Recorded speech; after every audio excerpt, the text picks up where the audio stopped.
Baik, Assalamualaikum warahmatullahi wabarakatuh.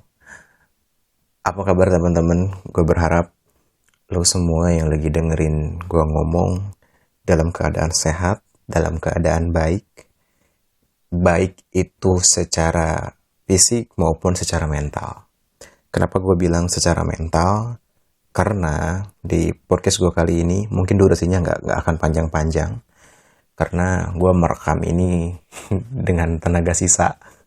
Ini udah cukup malam buat gue ngerekam podcast ini. Nah, topiknya itu adalah tentang jenuh ketika bekerja. Nah, nggak tahu kenapa di akhir-akhir ini banyak banget orang-orang yang cerita ke gue tentang kejenuhan dia dalam menjalani pekerjaan. Baik itu di baik itu di bidang pemerintahan, baik itu di bidang swasta, dan berbagai bidang yang cerita mereka tuh lucu-lucu dan unik-unik. Nah, salah satu penyebabnya adalah ketika dia nggak sanggup menjalani rutinitas pekerjaan di masa pandemi seperti sekarang ini. Nah, kita tahu bahwa work from home, bekerja dari rumah itu bagi gue gitu ya, nggak tahu bagi lu semua yang lagi dengerin ini mungkin punya pandangan yang berbeda, tapi bagi gue itu membutuhkan tenaga 2 kali lipat lebih besar dibanding dengan kita harus datang ke kantor. Makanya kadang-kadang gue walaupun dikasih WFH, kalau itu di pertengahan minggu, kadang-kadang gue tetap datang ke kantor. Kenapa? Karena fasilitas yang kita miliki di rumah itu jauh berbeda dengan fasilitas yang ada di kantor. Gue pernah menulis ini di Instagram tentang WFH ini ya, tentang work from home ini. Walau bagaimanapun, kita itu lebih mudah beradaptasi dan menganggap bahwa kantor itu adalah rumah kedua bagi kita. Tapi kita akan kesulitan ketika menganggap rumah itu adalah kantor.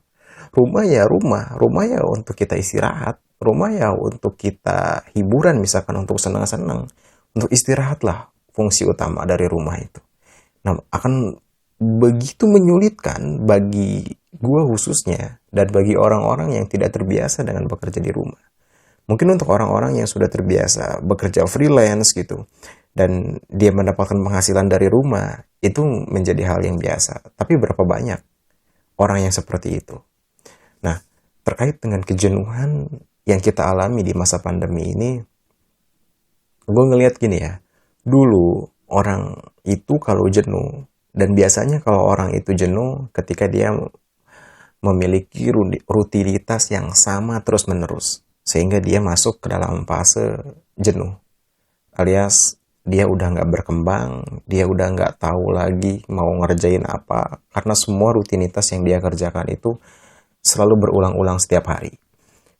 Nah, tapi ternyata kejenuhan itu tidak terjadi pada definisi itu aja. Kadang-kadang kita itu jenuh ketika masuk ke dalam fase fuka. Kenapa gue ketawa ketika menyebutkan kata fuka? Karena ini tuh kayak fase yang sangat menantang sebetulnya. Untuk orang-orang yang suka tantangan, biasanya senang banget masuk ke dalam fase ini. Tapi dunia saat ini fuka. Gue nggak bisa jelasin ya fuka secara detail di sini karena gue nggak punya kapasitas khusus untuk menjelaskan itu. Lu semua bisa cari apa itu fuka di Google gitu ya, di internet. Yang jelas fuka itu singkatan dari volatility, uncertain, kompleks, dan juga ambigu. Nah, lu lihat deh kondisi sekarang itu bener-bener volatility-nya itu kuat banget gitu loh. Naik turunnya kebijakan. Hari ini kebijakannya A, besok bisa menjadi B gitu loh. Kemudian naik turunnya kita dalam mengelola emosi gitu kan. Kita tuh gak pernah ngebayangin loh kerja di rumah dan orang-orang di sekitar kita itu ngelihat kita ada, tapi kita tuh kerja gitu loh. Badan kita di rumah tapi pikiran kita tuh di kantor gitu. Badan kita itu ada di rumah tapi pikiran kita itu ada pada pekerjaan kita gitu. Dan biasanya kalau kita stres di kantor, ya udah stres aja di kantor, pulang ke rumah dalam keadaan ingin istirahat, ingin mengistirahatkan diri dari stres tersebut gitu. Tapi ketika kita tetap diam di rumah, stresnya ada di rumah juga gitu. Nah, ini menjadi persoalan lain. volatility-nya itu kuat banget gitu, naik turunnya itu.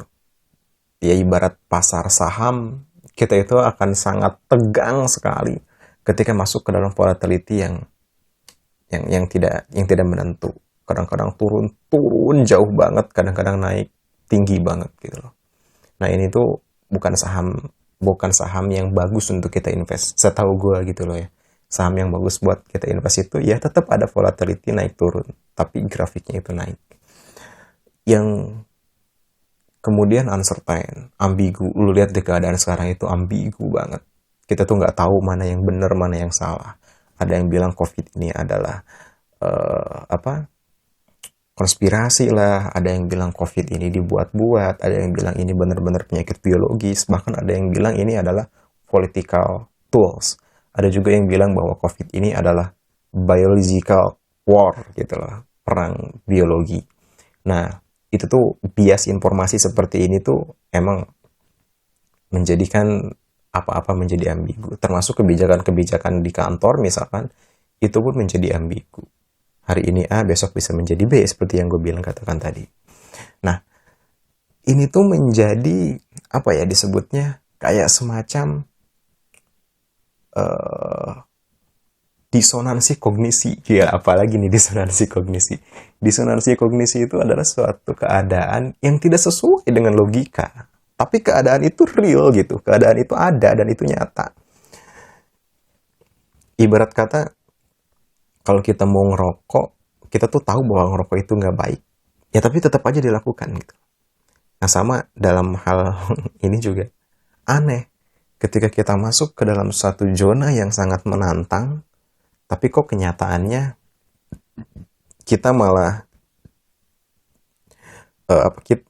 tapi kok kenyataannya kita malah menjadi jenuh dengan keadaan itu gitu loh. Nah, gue juga nggak tahu kenapa ya teman-teman gue pada cerita ke gue tentang kejenuhan mereka ketika bekerja. Banyak faktor dan banyak hal gitu ya yang gue lihat. Tapi yang jelas di antara mereka itu, beberapa di antara mereka itu tidak mau melepaskan zona yang sekarang itu udah menjadi pegangannya dia gitu. Bisa dikatakan ini zona nyaman yang tidak nyaman. Jadi pekerjaan dia saat ini tuh udah menjadi zona yang sebetulnya ini tuh nyaman, ini tuh enak. Tapi dengan VUCA, dengan terjadinya pandemi, kenyamanan ini menjadi tidak nyaman. Dan dia itu menjadi takut untuk keluar dari zona nyaman yang tidak nyaman ini. Gitu loh. Tapi saran gue sih ya, buat teman-teman yang hari ini sedang mengalami kejenuhan dalam bekerja, sebaiknya ingat-ingat kembali bagaimana ketika dulu kita mencari kerja. Kadang-kadang ya kecuali lu udah punya alasan yang kuat dan itu sesuatu yang negatif jika lu tetap diam di situ gitu loh. Itu lu udah punya alasan yang kuat untuk keluar ya. So far lu bisa keluar tanpa harus memikirkan bagaimana akibat dari diri lu ke depan. Ya itu udah pasti lu lebih baik ketika lu nggak di situ gitu loh. Tapi selama itu masih ada manfaat dan ada kebaikan di dalamnya, gue pikir lu harus pertimbangkan lagi, lihat orang-orang yang hari ini kelelahan mencari kerja. Setahu gue, lelah mencari kerja itu jauh lebih melelahkan daripada lelahnya orang bekerja. Dan gue pernah baca dalam satu buku yang sangat fenomenal di tahun 2020 kemarin, yaitu buku karyanya Mark Manson. Dia bilang gini, judul bukunya adalah Seni Bersikap Bodoh Amat. Dia bilang kayak gini, pada akhirnya manusia itu akan lelah, atau pada akhirnya manusia itu akan capek dengan hal yang awalnya membuat dia senang. Manusia itu aneh, dia itu capek mencari kerja dan capek juga ketika sudah dapat pekerjaan. Ya memang kayak gitulah kehidupan.